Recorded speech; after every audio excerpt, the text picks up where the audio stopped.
어느 늦가을 오후 서울 강남의 한 고급 아파트 주차장에서 있을 수 없는 일이 벌어졌습니다. 명품 가방을 든 며느리가 누더기를 걸친 할머니를 발로 차며 소리쳤습니다. 썩 꺼지세요. 여긴 거지 같은 사람이 올 곳이 아니라고요. 그런데 그 순간 주차장 CCTV를 확인하던 경비원의 입에서 놀라운 말이 흘러나왔습니다. 저 할머니 차림을 한 사람이 바로 그 며느리 본인인데요. 도대체 무슨 일이 있었던 걸까요? 오늘은 한 가족에게 일어난 믿기 힘든 실화를 여러분께 들려드리고자 합니다. 이야기가 궁금하시다면 잠시 구독과 좋아요 버튼을 눌러주세요. 그럼 시작하겠습니다. 어머님, 오늘 제가 준비한 전복죽 드셔보세요. 이은혜 씨는 며느리 박수진이 내민 따끈한 죽그릇을 받아들며 미소를 지었습니다. 결혼한 지 3년이 된 며느리는 언제나 완벽했습니다. 매주 수요일과 주말이면 어김없이 시댁을 찾아와 정성스러운 음식을 준비했고 명절에는 새벽부터 일어나 제사 음식을 만들었습니다. 수진아, 내가 이렇게까지 안 해도 되는데. 어머님, 무슨 말씀이세요? 어머님께서 우리 민준이를 이렇게 훌륭하게 키워주셨는데 이 정도는 당연한 거예요. 며느리의 대답은 언제나 공손했고 행동은 흠잡을 데 없이 완벽했습니다. 이은혜 씨의 친구들은 모두 부러워했습니다. 은희야, 너 정말 복받았다. 요즘 같은 세상에 그런 며느리가 어디 있어? 맞아. 우리 집 며느리는 명절에 얼굴도 안 보이는데. 하지만 이은희 씨는 왠지 모를 불안감을 떨칠 수 없었습니다. 며느리의 미소는 완벽했지만 어딘가 차가운 느낌이 들었습니다. 눈빛에서 진심이 느껴지지 않았던 것입니다.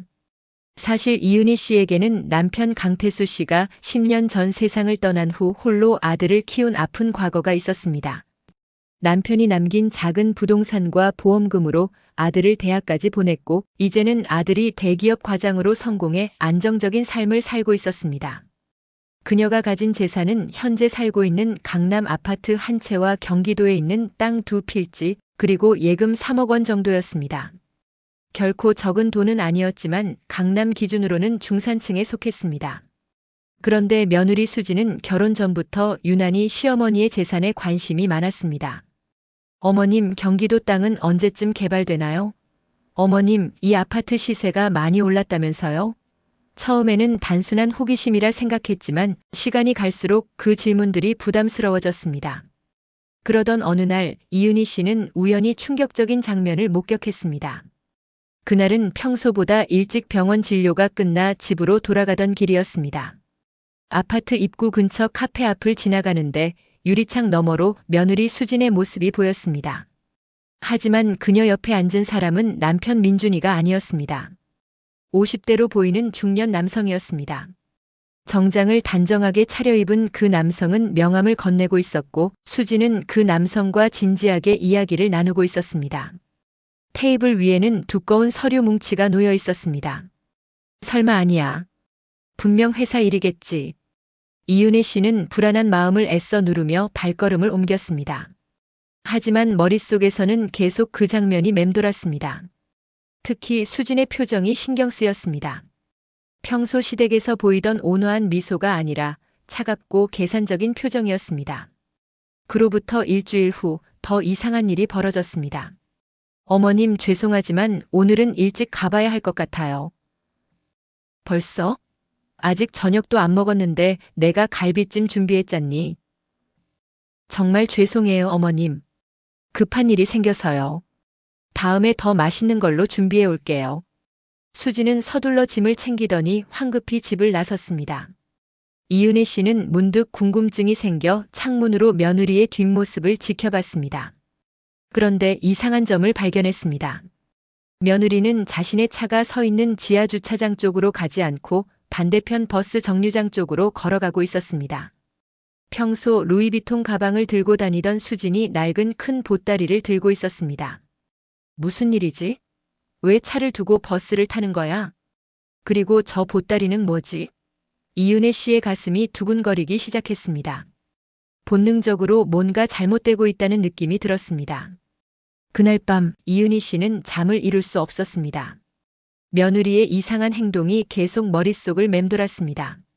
천장을 바라보며 뒤척이던 그녀는 새벽 3시가 되자 결국 참지 못하고 아들 민준에게 전화를 걸었습니다. 여보세요, 엄마?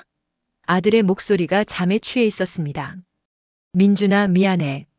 늦은 시간에 그런데 수진이 지금 집에 있니? 네. 당연히 있죠. 옆에서 자고 있는데요. 엄마, 무슨 일이세요? 이 시간에 아니야, 아무것도 아니야. 그냥 궁금해서. 다시 자거라. 전화를 끊고 나서도 이은희 씨의 불안은 가라앉지 않았습니다. 며느리가 집에 있다는 사실이 오히려 더 의심스러웠습니다. 그럼 오늘 오후에 그 큰 보따리를 들고 어디를 간 거지? 무엇을 숨기고 있는 거야? 다음 날 아침 이은희 씨는 중대한 결심을 했습니다. 며느리를 미행하기로 한 것입니다. 내가 뭘 하는 거야? 67살 먹은 할머니가 며느리를 미행하다니. 자신의 행동이 우스꽝스럽게 느껴졌지만 불안감은 점점 커져만 갔습니다. 이은혜 씨는 옷장에서 오래된 선글라스와 모자를 꺼내 변장을 하고 며느리가 사는 아파트 근처 편의점 앞에서 기다렸습니다. 오전 10시 수진이 나타났습니다. 역시나 큰 보따리를 들고 있었습니다. 하지만 평소의 화려한 차림과는 달리 수수한 검은색 옷을 입고 있었습니다. 마치 누군가의 눈에 띄지 않으려는 것처럼 말입니다. 이은혜 씨는 심장이 빠르게 뛰는 것을 느끼며 조심스럽게 뒤를 밟았습니다. 수지는 버스를 2번 갈아타고 서울 외곽의 낡은 동네로 향했습니다. 재개발이 예정된 지역으로 빈집들이 즐비하고 사람들의 왕래가 거의 없는 곳이었습니다. 버스에서 내린 수지는 좁은 골목길을 따라 걸어갔습니다. 이은혜 씨는 들키지 않으려고 충분한 거리를 두고 따라갔습니다. 골목 양쪽으로는 폐가가 늘어서 있었고 가을 낙엽이 쌓여 스산한 분위기를 자아냈습니다. 수지는 그중 한 허름한 단층 집 앞에서 멈춰 섰습니다. 페인트가 벗겨진 대문, 깨진 유리창, 녹슨 우편함, 오랫동안 사람이 살지 않은 듯한 집이었습니다. 수지는 주위를 살피더니 가방에서 열쇠를 꺼냈습니다. 그리고 문을 열고 재빨리 안으로 들어갔습니다. 저 집 열쇠를 어떻게 가지고 있는 거지? 여기가 어디야? 왜 이런 곳에? 이은혜 씨는 담장 너머로 조심스럽게 집 안을 들여다봤습니다. 창문에 커튼이 쳐져 있었지만 틈 사이로 안이 보였습니다. 그리고 그녀가 본 광경은 그야말로 충격적이었습니다. 수진이 가져온 보따리에서 낡은 옷가지들을 꺼내고 있었습니다. 해진 스웨터, 구멍난 바지, 때 묻은 스카프, 낡은 운동화, 마치 노숙자들이 입을 법한 옷들이었습니다. 그리고 수지는 작은 탁자 위에 놓인 거울 앞에 앉았습니다. 가방에서 화장품이 아닌 특수 분장 도구들을 꺼냈습니다. 특수 분장용 젤과 파운데이션, 주름 스티커, 검버섯을 그리는 펜. 수지는 능숙한 손놀림으로 자신의 얼굴을 변화시키기 시작했습니다. 이마와 눈가, 입가에 주름 스티커를 붙이고 그 위에 특수 젤을 발라 자연스럽게 만들었습니다. 뺨과 손등에는 갈색 펜으로 검버섯을 그려 넣었습니다. 30분 후 거울 앞에는 70대 노파가 서 있었습니다. 구부정한 자세, 주름진 얼굴, 허연 머리, 누가 봐도 가난하고 지친 노인이었습니다. 이은혜 씨는 손으로 입을 막았습니다. 믿을 수 없는 광경이었습니다. 손이 떨렸고 다리에 힘이 빠졌습니다. 대체 왜 이러는 거지? 무슨 목적으로? 이게 정상적인 행동이야? 수지는 변장을 마친 후 낡은 옷으로 갈아입었습니다. 그리고 거울 앞에서 자세를 연습했습니다. 허리를 구부리고 절뚝거리며 걷는 연습을 했습니다. 목소리도 바꿔서 떨리는 할머니 목소리를 내는 연습을 했습니다. 아이고 배고파. 천원만 주이소. 완벽한 연기였습니다. 전문 배우 못지않았습니다. 수지는 집을 나서 지하철역으로 향했습니다. 이은혜 씨는 더욱 조심스럽게 뒤를 밟았습니다. 가슴이 터질 것 같았지만 진실을 알아야 했습니다. 놀랍게도 수진이 향한 곳은 바로 이은희 씨 자신이 사는 아파트 단지였습니다. 설마 나를 찾아오는 건가? 이은혜 씨의 심장이 격렬하게 뛰기 시작했습니다. 변장한 수지는 이은희 씨가 사는 아파트 정문 앞 벤치 옆에 쭈그리고 앉았습니다. 손에는 낡은 종이컵을 들고 고개를 숙인 채 마치 구걸하는 노인처럼 행동했습니다. 이은혜 씨는 근처 편의점 뒤 화단에 숨어 그 모습을 지켜봤습니다. 마음이 복잡했습니다. 분노, 배신감, 슬픔, 그리고 궁금증이 뒤섞였습니다. 도대체 무슨 일이 벌어지고 있는 거지? 30분쯤 지났을까? 아파트 주민 한 명이 수진 앞을 지나갔습니다. 30대 남성이었습니다. 수진은 작은 목소리로 말했습니다. 아이고, 배고파 하루 종일 아무것도 못 먹었네. 그 남성은 못 들은 척 빠르게 지나쳤습니다. 수진은 실망한 표정을 지으며 무언가를 노트에 적었습니다. 두 번째 주민이 지나갔습니다. 40대 여성이었습니다. 할머니, 여기서 이러시면 안 돼요. 경비실에 신고할 거예요. 여성은 차갑게 말하고는 빠르게 사라졌습니다. 수진은 또다시 노트에 뭔가를 적었습니다. 세 번째, 네 번째, 다섯 번째 지나가는 사람들 대부분이 수진을 무시했습니다. 어떤 이는 불쾌한 표정을 지으며 멀리 돌아가기도 했습니다. 이은혜 씨는 가슴이 아팠습니다. 비록 며느리가 변장한 것이지만 저렇게 외면당하는 모습을 보니 마음이 쓰렸습니다. 그때 이은혜 씨가 아는 얼굴이 나타났습니다. 같은 동 3층에 사는 김 여사였습니다. 65세의 김 여사는 자원봉사를 오래 해온 따뜻한 성품의 사람이었습니다. 할머니, 여기서 뭐 하세요? 김 여사가 다가가 물었습니다. 아이고, 며칠째 굶었어요. 1,000원만이라도 주시면. 아이고, 안 됐네. 잠깐만요. 김 여사는 지갑을 꺼내 10,000원짜리 지폐 2장을 건넸습니다. 이걸로 따뜻한 거라도 드세요. 요즘 날씨가 추운데 어디 가서 주무실 때는 있으세요? 고맙습니다. 정말 고맙습니다. 수진은 눈물까지 흘리며 감사 인사를 했습니다. 김 여사는 수진의 어깨를 토닥이며 몇 마디 위로의 말을 더 건넨 후 자리를 떠났습니다. 하지만 김 여사가 돌아서자마자 수진의 표정이 싸늘하게 변했습니다. 눈물은 금방 마르고 그녀는 휴대폰을 꺼내 무언가를 메모했습니다. 마치 실험 결과를 기록하는 과학자처럼 냉정한 표정이었습니다. 이은혜 씨는 소름이 돋았습니다. 대체 무슨 짓을 하는 거야? 사람들을 실험 대상으로 보는 거야? 그날 오후 수진은 여러 아파트 단지를 돌아다니며 같은 행동을 반복했습니다. 강남 어단지, 서초 B단지, 강동 C단지 각각의 장소에서 구걸하는 노파 행세를 하고 돈을 주는 사람들의 반응을 유심히 관찰하고 기록했습니다. 이은혜 씨는 지쳐가면서도 계속 뒤를 밟았습니다. 진실을 알아야 했습니다. 저녁 무렵 수진은 다시 그 낡은 집으로 돌아갔습니다. 이은혜 씨도 따라갔습니다. 해가 지고 어둠이 내리자 이은희 씨는 더 대담하게 집 가까이 다가갔습니다. 집 안에서 수진은 분장을 지우고 노트북을 켰습니다. 그리고 오늘 모은 정보들을 정리하기 시작했습니다. 이은혜 씨는 더 이상 참을 수 없었습니다. 조심스럽게 집 뒤편으로 돌아가 반쯤 열린 창문 틈으로 안을 들여다봤습니다. 노트북 화면에는 놀라운 내용이 적혀 있었습니다. 부자 동네 인성 테스트 프로젝트 3주차. 가설 부유한 동네일수록 가난한 사람에게 냉담하다. 결과 부유한 지역일수록 가난한 사람에 대한 공감 능력이 현저히 낮음. 그리고 그 아래에는 더 충격적인 내용이 있었습니다. 특별 관찰 대상 시어머니 이은희. 목적 시어머니의 진짜 인성 파악. 이후 3년간 지켜본 결과 겉으로는 따뜻해 보이지만 실제로는 차별적 태도 발견. 반말 사용시장 상인들에게 무례한 태도. 가난한 친척들 무시하는 발언 여러 번 목격.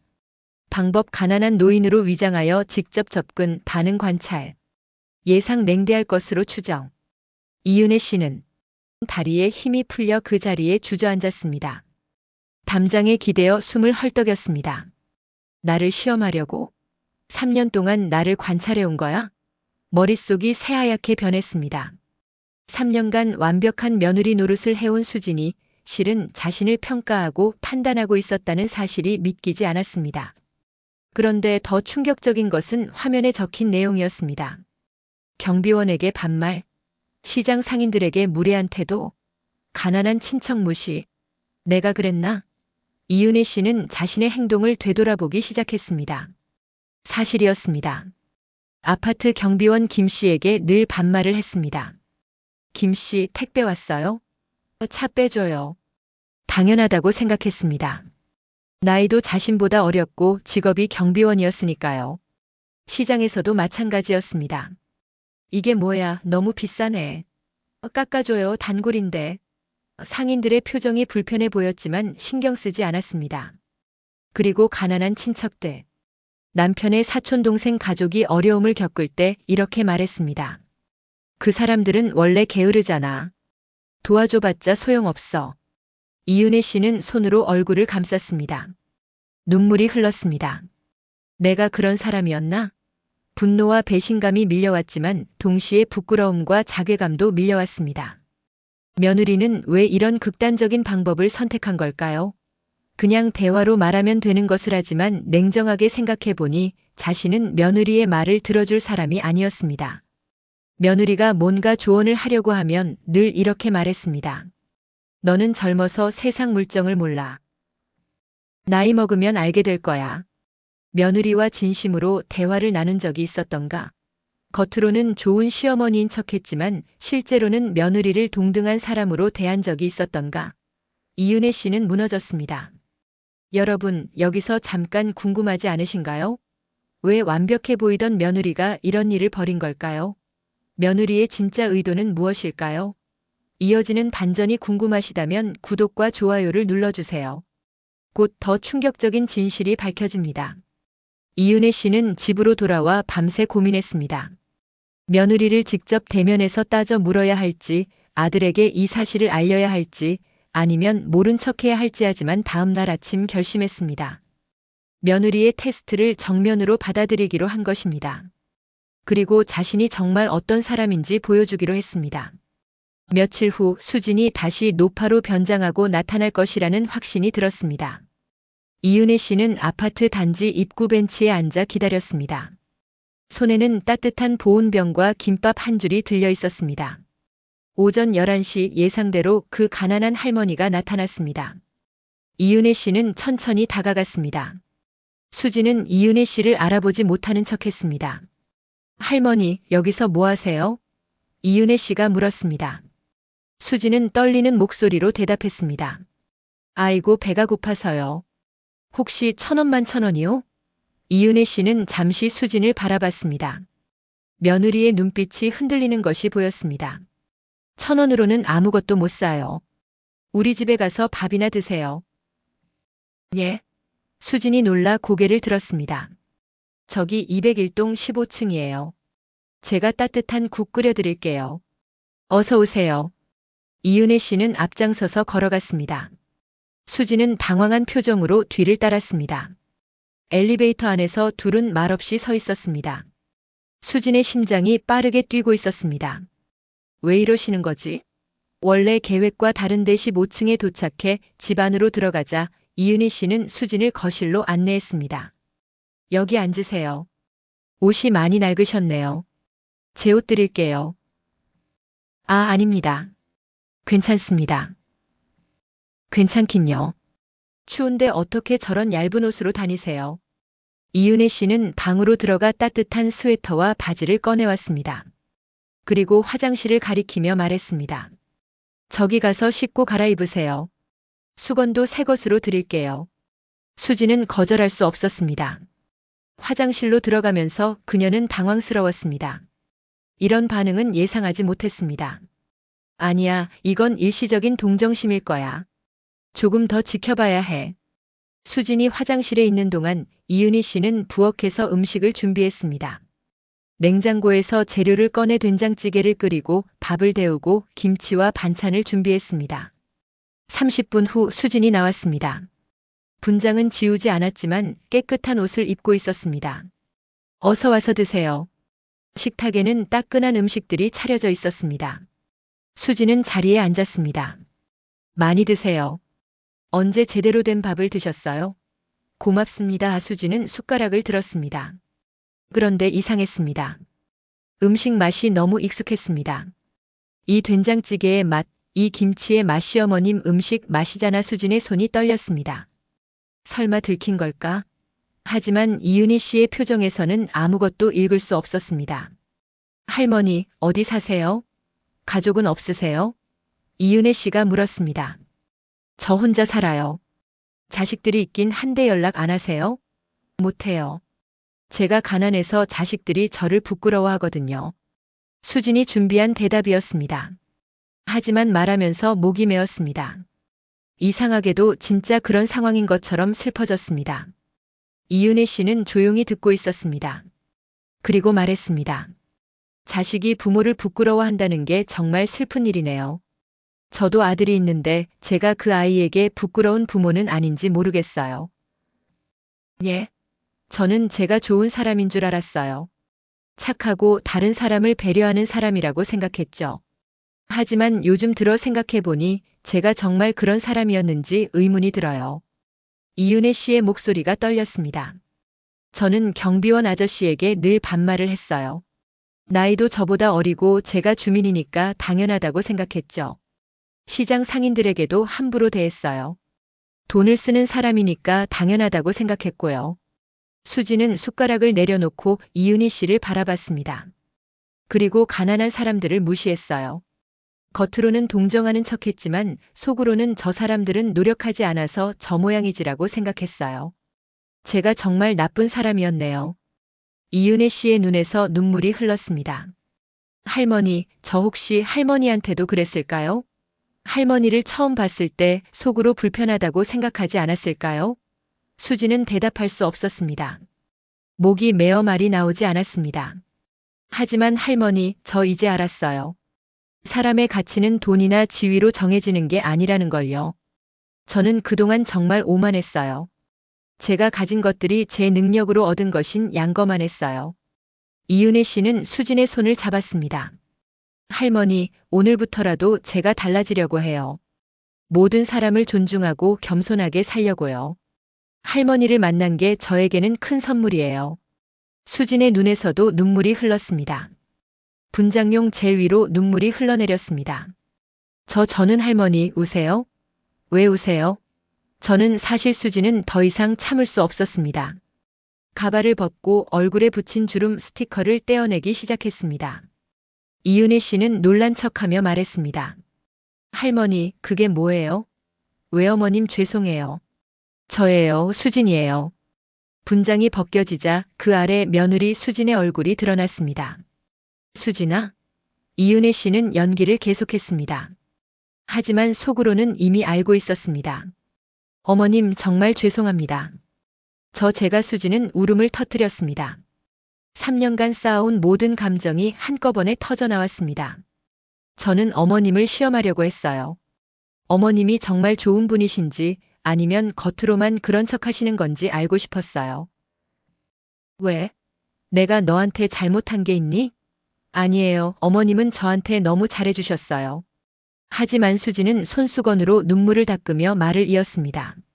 하지만 저는 3년 동안 어머님을 지켜보면서 뭔가 이상하다고 느꼈어요. 저한테는 친절하시지만 다른 사람들한테는 그렇지 않으셨거든요. 이윤혜 씨는 조용히 듣고 있었습니다. 경비원 아저씨한테 반말하시고 시장 아주머니들한테 함부로 대하시고 가난한 친척들을 무시하시는 걸 봤어요. 그때마다 제 마음이 아팠어요. 그래서 나를 시험한 거니? 네, 죄송해요. 하지만 저는 알고 싶었어요. 어머님이 정말 어떤 분이신지. 만약 어머님이 가난한 저를 외면하신다면 그동안의 친절은 다 거짓이었다는 뜻이잖아요. 수지는 고개를 떨어뜨렸습니다. 그런데 어머님은 저를 집으로 데려오셨어요. 밥을 차려주시고 옷을 주시고 그리고 제 손을 잡고 우시면서 달라지겠다고 하셨어요. 이윤혜 씨는 깊은 한숨을 쉬었습니다. 수진아, 사실 나도 고백할 게 있어. 예? 나 너의 계획을 알고 있었어. 며칠 전부터 너를 미행했거든. 뭐라고요? 수진이 놀라 고개를 들었습니다. 내가 그 낡은 집에서 분장하는 것도 봤고 노트북에 적힌 내용도 봤어. 시어머니 이윤희 테스트라고 적힌 걸 봤단다. 수진의 얼굴이 하얗게 변했습니다. 그래서 일부러 그러신 거예요? 그래. 처음에는 화가 났어. 배신감도 느꼈고.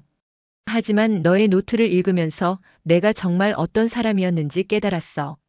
이윤혜 씨는 수진의 손을 다시 잡았습니다. 수진아, 너는 나를 시험한 게 아니야.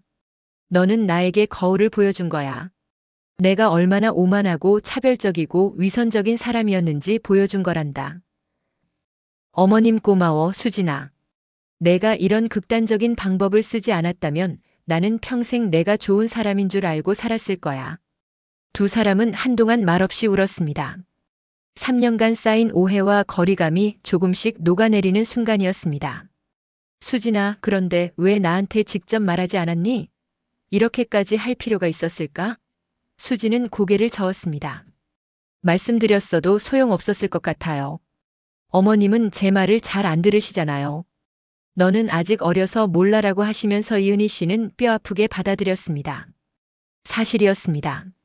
그리고 사실 저도 확신이 필요했어요. 확신? 네. 저희 엄마가 제가 어렸을 때 돌아가셨거든요. 수진의 목소리가 떨렸습니다.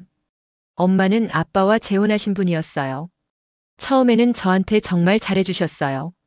하지만 시간이 지나면서 달라지셨어요. 저한테는 차갑게 대하고 밖에서는 좋은 엄마인 척 하셨죠. 수진아, 그래서 저는 겁이 났어요. 어머님도 그런 분이 아닐까, 처음에만 좋은 척 하시는 건 아닐까, 그래서 확인하고 싶었어요. 어머님의 진짜 모습을요. 이은혜 씨는 수진을 꼭 안아주었습니다. 미안해, 수진아. 내가 너에게 그런 불안감을 준 거구나. 아니에요, 어머님. 제가 잘못했어요. 하지만 이은희 씨는 고개를 저었습니다. 아니야, 너는 잘못하지 않았어. 나를 시험한 것도 내 진심을 의심한 것도 당연해. 내가 평소에 어떻게 행동했는데 어떻게 믿겠니? 두 사람은 소파에 나란히 앉아 차를 마시며 이야기를 나눴습니다. 처음으로 진심을 나누는 시간이었습니다. 수진아, 너의 프로젝트 부자 동네 인성 테스트 말이야. 그거 왜 시작한 거니? 수진은 잠시 망설이다가 입을 열었습니다. 저는 사회학을 전공했어요. 대학원에서 경제적 불평등과 공감 능력의 상관관계를 연구했었죠. 그런 전공이었구나. 나는 내가 그냥 회사 다니는 줄만 알았어. 제가 말씀 안 드렸죠. 어머님이 관심 없으실 것 같아서. 이은희 씨는 또 한 번 가슴이 아팠습니다. 연구하면서 알게 됐어요. 부유한 사람들일수록 가난한 사람들에 대한 공감 능력이 낮다는 걸요. 물론 모든 부자가 그런 건 아니에요. 하지만 통계적으로 유의미한 차이가 있었어요. 그래서 직접 실험을 한 거구나. 네. 논문으로만 알던 걸 직접 확인하고 싶었어요. 그리고 수지는 잠시 말을 멈췄다가 계속했습니다. 그리고 저 자신도 그런 사람이 되어가고 있다는 게 무서웠어요.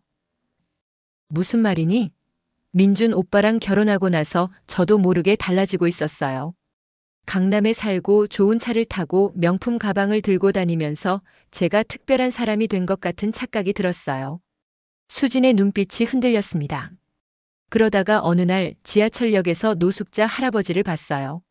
예전 같았으면 도와드렸을 텐데 그날은 그냥 지나쳤어요. 지저분해 냄새나라고 생각하면서요. 수진아, 그때 깨달았어요. 제가 혐오하던 사람이 되어가고 있다는 걸요. 그래서 이 프로젝트를 시작했어요. 다른 사람들을 시험하는 척했지만 사실은 저 자신을 시험하는 거였어요. 이은혜 씨는 수진의 손을 꼭 잡았습니다. 그리고 어머님도요. 어머님이 정말 어떤 분이신지, 그리고 제가 이 집안의 며느리로 살아가는 게 맞는지 확인하고 싶었어요. 그렇게까지 고민했구나, 네. 사실 이혼까지 생각했어요. 뭐라고? 이은혜 씨는 깜짝 놀랐습니다. 만약 어머님이 제 테스트에서 가난한 할머니를 외면하신다면 그건 저와 어머님의 가치관이 너무 다르다는 뜻이잖아요. 그럼 평생 이 집안에서 살 수 없을 것 같았어요. 수진아, 민준 오빠는 정말 좋은 사람이에요. 저를 많이 사랑해주고요. 하지만 오빠는 어머님의 영향을 많이 받았잖아요. 만약 어머님이 차별적인 분이시라면 오빠도 점점 그렇게 될 거예요. 이은혜 씨는 아무 말도 할 수 없었습니다. 그래서 확실하게 알고 싶었어요. 이 가족과 함께 미래를 만들어갈 수 있을지. 긴 침묵이 흘렀습니다. 이은혜 씨는 창밖을 바라보며 자신의 인생을 되돌아봤습니다. 수진아, 사실 나도 가난하게 자랐어. 예? 내가 어렸을 때 우리 집은 정말 가난했단다. 아버지는 날품팔이를 하셨고 어머니는 남의 집 청소를 하셨지. 이은혜 씨의 눈빛이 아득해졌습니다. 학교에서 친구들이 나를 놀렸어. 거지 같다 냄새난다고. 그때 정말 창피하고 비참했어. 그래서 다짐했지. 나는 절대 가난하게 살지 않겠다고. 어머님 열심히 공부했어. 장학금 받아서 대학 갔고 좋은 직장에 취직했지. 그리고 내 시아버지를 만났어. 시아버지도 나처럼 가난한 집안 출신이었거든. 그랬군요. 우리 둘이 정말 악착같이 모았어. 조그만 아파트 하나 사서 그걸 팔고 더 큰 걸 사고 그렇게 재산을 불렸지. 이은혜 씨는 차를 한 모금 마셨습니다. 그런데 어느 순간부터 나는 가난한 사람들을 무시하기 시작했어. 저 사람들은 노력하지 않아서 저 모양이지라고 생각했어. 내가 얼마나 힘들게 여기까지 왔는데 저 사람들은 왜 노력하지 않냐고. 어머님도 그런 시간이 있으셨군요. 그래. 하지만 그건 틀렸어. 나는 운이 좋았던 거야. 건강했고 좋은 배우자를 만났고 시대가 좋았어. 그런데 나는 그걸 다 내 능력인 양 착각했지. 이은혜 씨는 수진을 바라봤습니다. 수진아, 고마워. 내가 나를 깨워줘서. 내가 얼마나 오만했는지, 얼마나 위선적이었는지 보여줘서. 어머님이제라도 변하면 되겠지? 너무 늦지는 않았겠지? 수진은 고개를 끄덕이며 이은혜 씨를 안았습니다. 그날 이후 두 사람의 관계는 완전히 달라졌습니다. 겉으로만 좋은 시어머니와 며느리가 아니라 진짜 가족이 되었습니다. 이은혜 씨는 행동을 바꾸기 시작했습니다. 가장 먼저 찾아간 곳은 아파트 경비실이었습니다. 김 씨, 아니 김 반장님. 네, 무슨 일이세요? 50대의 경비원 김영수 씨는 의아한 표정을 지었습니다. 그동안 제가 반장님께 너무 무례하게 굴었어요. 늘 반말하고 함부로 대하고 정말 죄송합니다. 김영수 씨는 깜짝 놀랐습니다. 아, 아닙니다. 괜찮습니다. 아니에요. 괜찮지 않아요. 반장님도 누군가의 소중한 가족이시잖아요. 제가 정말 잘못했어요. 이은혜 씨는 깊이 고개를 숙였습니다. 앞으로는 존중하는 마음으로 대하겠습니다. 김영수 씨의 눈가가 붉어졌습니다. 감사합니다. 정말 감사합니다. 사실 많이 서운했거든요. 죄송해요. 정말 죄송해요. 그날 이후 이은희 씨는 경비실에 들를 때마다 따뜻한 커피나 간식을 가져갔습니다. 그리고 김영수 씨의 이야기를 들어주었습니다. 그에게도 대학생 딸이 있고 아내는 아프셔서 병원 치료를 받고 있다는 것을 알게 되었습니다. 내가 그동안 이 사람을 얼마나 무시했을까? 이 사람의 삶도 이 사람의 가족도 생각하지 않았구나. 다음으로 찾아간 곳은 시장이었습니다. 사장님, 이거 얼마예요? 아, 어머님. 오랜만이시네요. 10,000원입니다. 알겠어요. 10,000원 드릴게요. 과일가게 사장님은 놀란 표정을 지었습니다. 평소 같았으면 너무 비싸네, 깎아줘요라고 했을 텐데. 아, 네, 감사합니다. 제가 그동안 너무 무례하게 굴었죠? 항상 깎아달라고 하고 물건에 트집 잡고 죄송해요. 아니에요, 어머님. 장사하다 보면 그럴 수도 있죠. 아니에요. 사장님도 힘들게 장사하시는데 제가 너무했어요. 이은혜 씨는 그날 시장을 한 바퀴 돌며 여러 상인들에게 사과했습니다. 그리고 그들의 이야기를 들었습니다. 새벽 4시에 일어나 시장에 나와 저녁 8시까지 일하는 생선가게 아주머니, 아픈 어머니를 간병하면서 장사하는 반찬가게 아저씨, 사람들도 다 자기만의 삶과 이야기가 있구나. 며느리 수진도 달라졌습니다. 프로젝트를 중단하고 진짜 봉사활동을 시작했습니다. 어머님, 저 노숙자 급식소에서 봉사하기로 했어요. 정말? 나도 같이 가면 안 될까? 어머님도요? 응. 너 혼자 하기 아까운데. 두 사람은 함께 봉사활동을 시작했습니다. 매주 토요일 아침 노숙자 급식소에서 식사를 준비하고 배식을 도왔습니다. 처음에는 어색했습니다. 노숙자들의 모습이 불편하게 느껴졌습니다. 하지만 시간이 지나면서 그들도 보통 사람들과 다르지 않다는 것을 알게 되었습니다. 할아버지, 오늘은 좀 어때요? 아, 어머님. 덕분에 잘 지내요. 이렇게 따뜻한 밥 먹을 수 있어서 감사해요. 70대 노숙자 할아버지는 과거에 회사를 운영했던 사람이었습니다. 하지만 IMF 때 회사가 망하고 이혼하고 집을 잃고 결국 거리로 나왔다고 했습니다. 저도 한때는 강남에서 살았어요. 큰 집에 좋은 차도 있었지. 하지만 인생이란 게 한순간에 무너질 수 있더라고요. 이윤혜 씨는 할아버지의 손을 잡았습니다. 할아버지 힘내세요. 저희가 있잖아요. 고맙습니다. 정말 고맙습니다. 봉사활동을 하면서 이윤희 씨는 깨달았습니다. 가난과 부는 종이 한 장 차이라는 것을, 자신도 운이 조금만 나빴다면 저 자리에 있을 수 있었다는 것을. 아들 민준도 변화에 동참했습니다. 엄마 수진이한테 들었어요. 엄마랑 수진이가 봉사활동한다고. 그래. 너도 같이 할래? 저도 할래요. 그리고 엄마 죄송해요. 왜? 제가 엄마를 너무 몰랐던 것 같아요.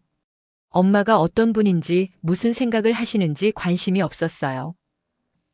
민준아 앞으로는 자주 찾아뵐게요. 그리고 엄마 이야기 많이 들어줄게요. 가족이 함께 변화하고 있었습니다.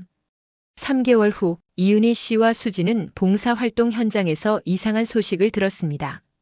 어머님들 큰일 났어요. 급식소 소장님이 급하게 달려왔습니다. 무슨 일이세요? 이 건물주가 재개발하겠다고 나가라는 거예요. 한 달 안에요. 뭐라고요? 그럼 노숙자분들은 어떻게 해요? 그게 갈 곳이 없어요. 다른 급식소들도 다 인원이 꽉 찼거든요. 이윤혜 씨와 수지는 심각한 표정으로 서로를 바라봤습니다. 어머님, 제가 한 가지 아이디어가 있는데요. 뭔데? 어머님이 경기도에 가지고 계신 땅 있잖아요. 거기에 급식소를 만들면 어떨까요? 그 땅에? 이윤혜 씨는 잠시 생각에 잠겼습니다. 그 땅은 재개발 예정지였고 몇 년 후면 큰 돈이 될 땅이었습니다. 하지만 그 땅이 개발되면 돈이 많이 되잖니네, 알아요. 하지만 어머님, 돈보다 중요한 게 있지 않을까요? 이윤혜 씨는 수진의 눈을 바라봤습니다. 며느리의 눈빛은 진심으로 빛나고 있었습니다. 그래, 내가 변하기로 했잖아. 이럴 때를 위해 가진 재산이 아니었을까? 좋아. 그렇게 하자. 정말요, 어머님? 응. 그 땅으로 급식소를 짓자. 그리고 노숙자분들이 머물 수 있는 쉼터도 만들자. 수지는 감격해서 시어머니를 안았습니다. 어머님 정말 감사합니다. 그날부터 두 사람은 프로젝트를 시작했습니다. 건축가를 만나고 설계도를 그리고 허가를 받고 하지만 과정은 순탄치 않았습니다.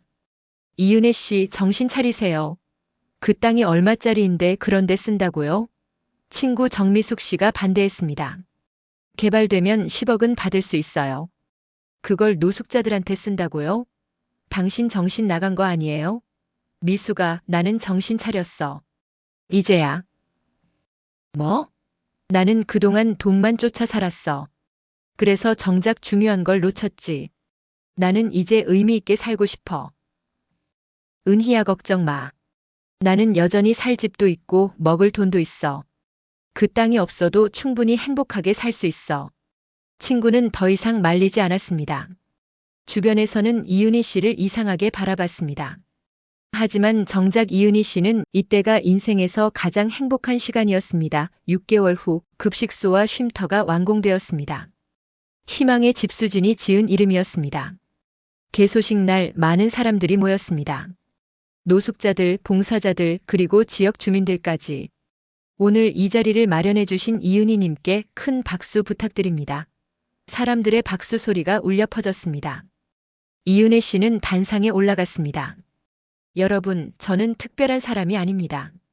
저도 여러분처럼 평범한 사람이에요. 저는 오랫동안 제가 좋은 사람인 줄 알고 살았습니다. 하지만 제 며느리가 저에게 거울을 보여줬어요. 그 거울에 비친 제 모습은 오만하고 차별적이고 위선적인 사람이었습니다. 사람들이 조용히 듣고 있었습니다. 저는 가난한 사람들을 무시했고 경비원과 상인들을 함부로 대했고 제가 가진 것들이 제 능력이라고 착각했습니다. 하지만 그건 제 잘못이었어요. 이윤혜 씨의 목소리가 떨렸습니다. 이 땅을 기부하는 것, 이 급식소를 만드는 것은 특별한 일이 아닙니다. 이건 제가 마땅히 해야 할 일이에요. 저는 운이 좋아서 이만큼 가졌을 뿐이에요. 그 운을 나누는 건 당연한 거예요. 박수가 터져 나왔습니다. 그리고 한 분께 특별히 감사드리고 싶어요. 제 며느리 수진이에요. 수진아, 앞으로 나와줄래? 수진이 당황한 표정으로 단상에 올라왔습니다. 수진아, 내가 나를 시험했을 때 나는 처음에 화가 났어.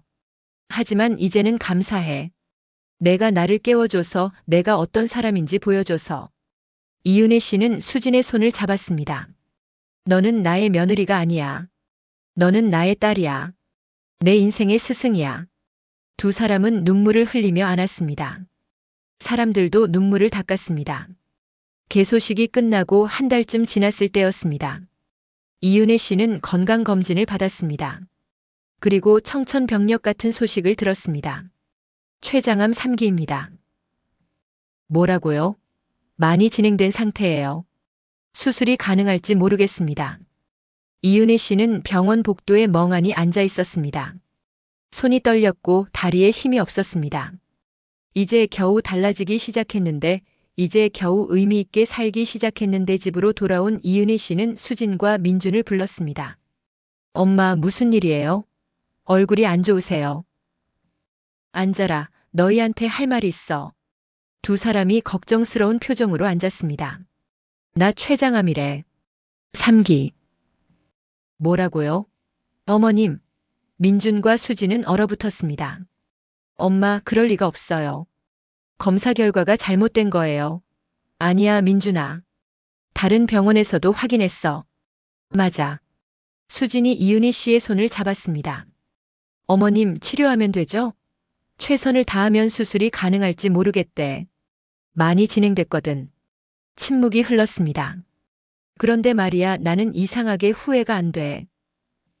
네? 만약 내가 6개월 전에 죽었다면 정말 후회했을 거야. 아무 의미 없이 산 것 같아서. 하지만 지금은 달라. 나는 이 6개월 동안 정말 의미 있게 살았어. 이윤혜 씨는 두 사람을 바라봤습니다. 수진아, 내가 나를 깨워줘서 고마워. 너 덕분에 나는 인생의 마지막을 아름답게 살 수 있게 됐어. 어머님, 그런 말씀하지 마세요. 어머님은 오래오래 사실 거예요. 하지만 현실은 냉혹했습니다. 수술은 불가능했고 항암 치료만 할 수 있었습니다. 이윤혜 씨는 치료를 받으면서도 봉사활동을 계속했습니다. 어머님, 쉬셔야죠. 몸이 안 좋으신데 괜찮아. 지금 쉬면 언제 하니? 내가 할 수 있을 때 해야지. 급식소에 나가서 노숙자들과 이야기를 나누고 경비실에 들러 김영수 씨와 차를 마시고 시장에 가서 상인들과 수다를 떨었습니다. 어머님, 요즘 많이 야위셨어요. 괜찮으세요? 응, 괜찮아. 오히려 요즘이 내 인생에서 가장 행복해. 그리고 정말 그랬습니다.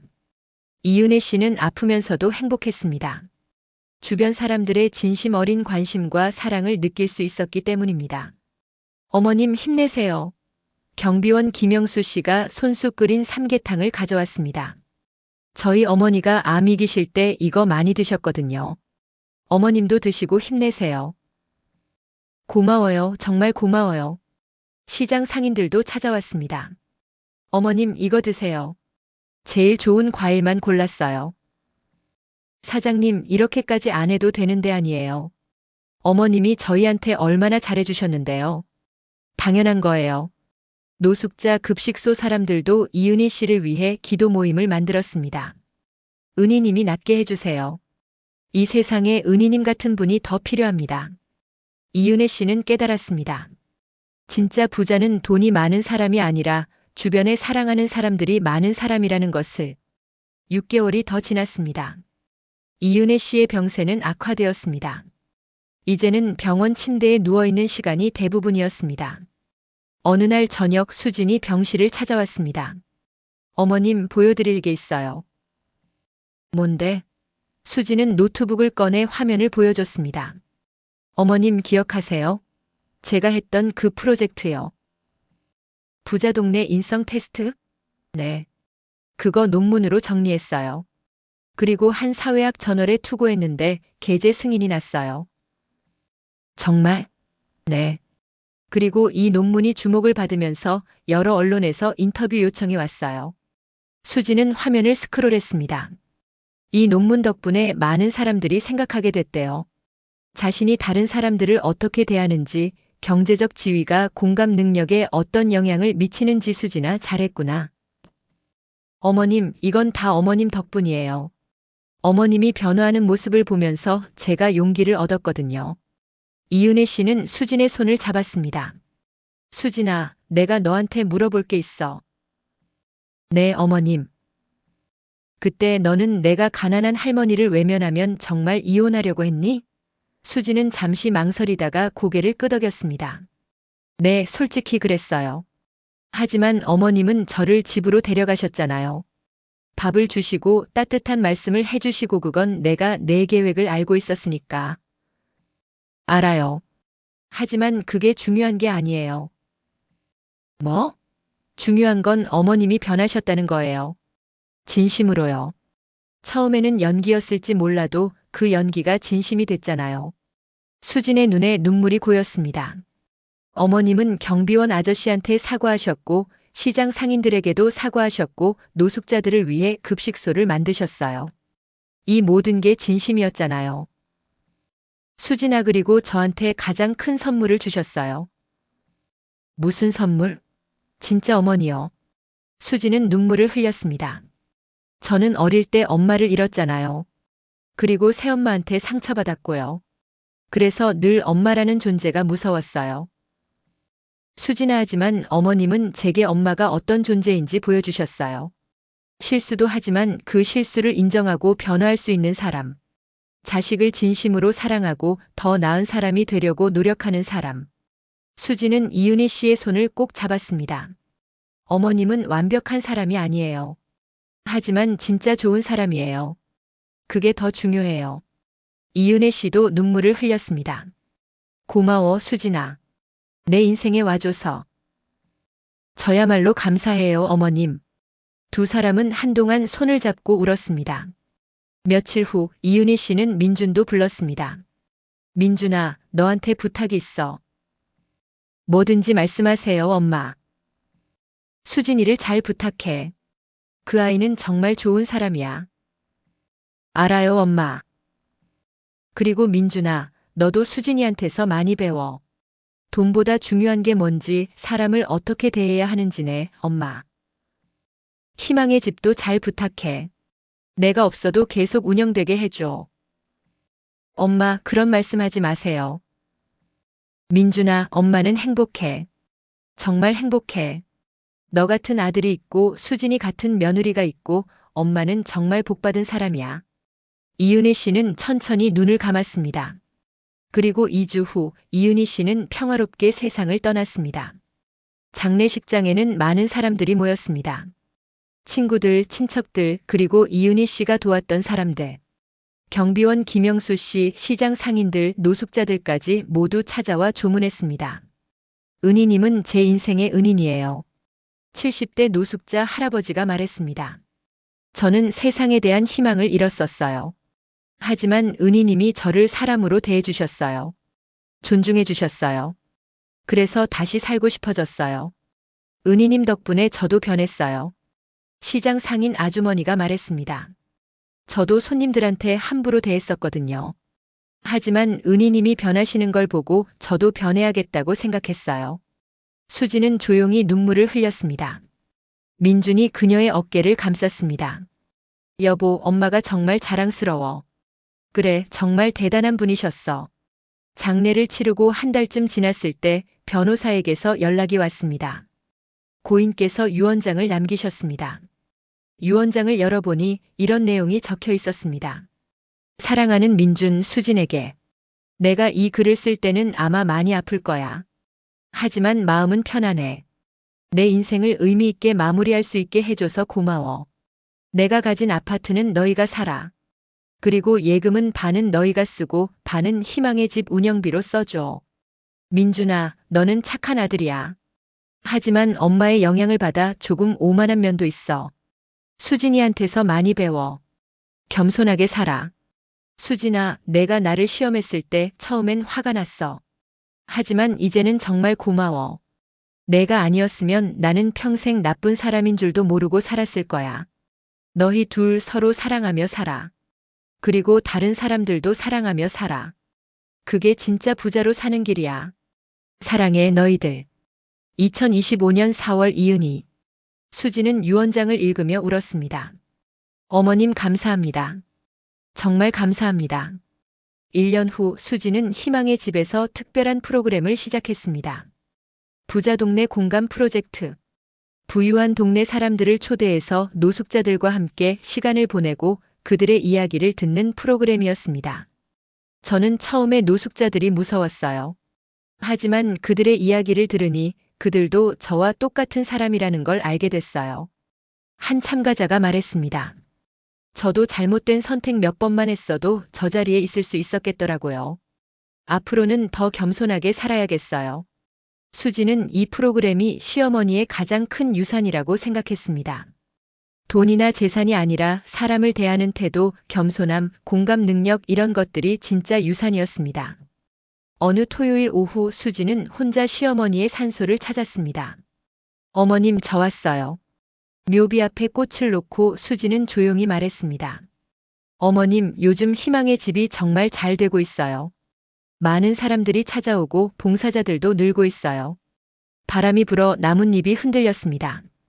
그리고 제 논문이 책으로 출판됐어요. 제목은 거울 우리는 어떤 사람인가예요. 어머님 이야기도 많이 담았어요. 물론 익명으로요. 수지는 미소를 지었습니다. 어머님, 저 임신했어요. 3개월 됐어요. 그녀는 배를 쓰다듬었습니다. 딸이에요. 이름을 뭐라고 지을지 고민하다가 어머님 이름을 따서 은희라고 지으려고요. 괜찮죠? 눈물이 흘렀습니다. 어머님, 저 이 아이한테 어머님 이야기를 많이 해줄 거예요. 실수도 했지만 그 실수를 인정하고 변화한 할머니 이야기를요. 그리고 이 아이한테 가르쳐 줄 거예요. 진짜 부자는 돈이 많은 사람이 아니라 다른 사람을 존중하고 사랑할 줄 아는 사람이라고요. 수지는 일어서서 묘비에 손을 댔습니다. 어머님 사랑해요. 그리고 감사해요. 저를 시험해서가 아니라 제가 시험할 기회를 주셔서요. 덕분에 제가 어떤 사람인지도 알게 됐어요. 바람이 다시 한번 불었습니다. 마치 이은혜 씨가 대답하는 것 같았습니다. 나야말로 고마워, 수진아. 내가 나를 깨워줘서. 내 덕분에 나는 의미 있게 살다 갔어. 친애하는 여러분, 이 이야기가 여러분의 마음에 작은 씨앗을 심었기를 바랍니다. 오늘 집으로 돌아가시는 길에 아파트 경비원에게 인사를 건네보세요.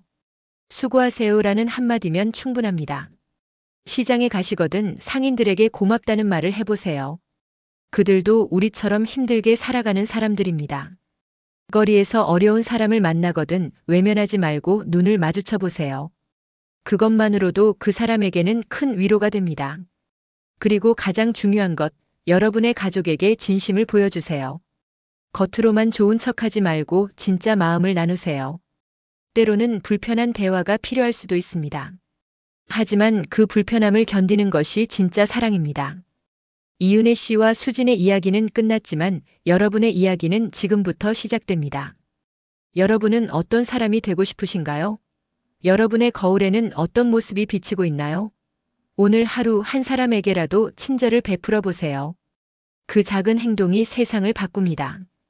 이은혜 씨처럼 늦었다고 생각하지 마세요. 지금 이 순간이 가장 빠른 때입니다. 수진처럼 용기를 내서 진실을 마주하세요. 불편할 수도 있지만 그것이 성장의 시작입니다.